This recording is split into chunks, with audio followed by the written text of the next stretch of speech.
आज आपण बेसन मैद्याचे पेढे बनवणार आहोत। त्यासाठी लागणार आहे बेसन, मैदा, पिठी साखर, तूप आणि विलायची। वाटा गरम केली आहे, यात आपण 1 वाटी तूप घालू।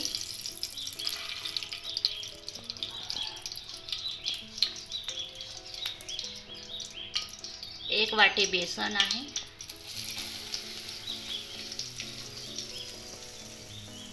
अर्धी वाटी मैदा आहे,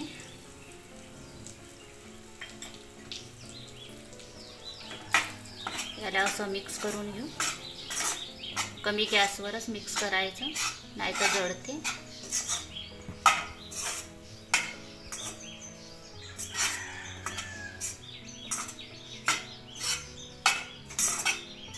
असंच 5 मिनिट कमी गॅसवर फिरवून घेऊ। हे बघा, असं फिरवली आहे मी, असा कलर बदललेला आहे।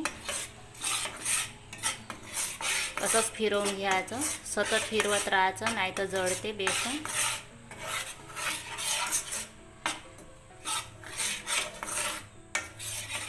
आता गॅस बंद करून घेऊ, थंड व्हायला ठेवू। आपलं मिश्रण थंड झालेलं आहे, यात आपण 1 वाटी पिठी साखर घालू। विलायची पावडर आहे, अर्ध्यातून अर्धा चम्मच। मिश्रणला छान मिक्स करून घेऊ।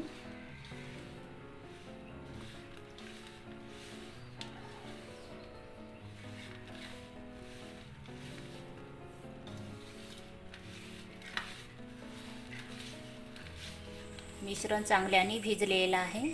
आता याला रोल करून घेऊ आणि छोटे छोटे गोळे करून पेढे बनवायला सुरुवात करू।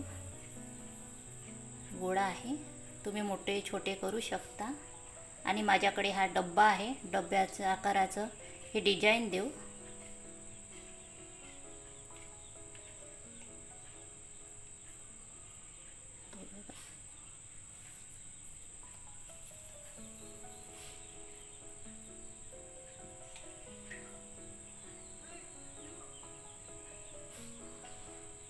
सर्व पेढे आपण असेच बनवून घेऊ। आपले पेढे बनवून झाले आहे। आता बदाम आपण या पेढ्यांवर ठेवून घेऊ। असं सर्व पेढ्यांवर असंच बदाम लावून घेऊ। बदाम लावून झालेल्या आपल्या पेढ्यांना तर असे पेढे तुम्ही बनवा, खा आणि मला कमेंट्स करून सांगा। धन्यवाद।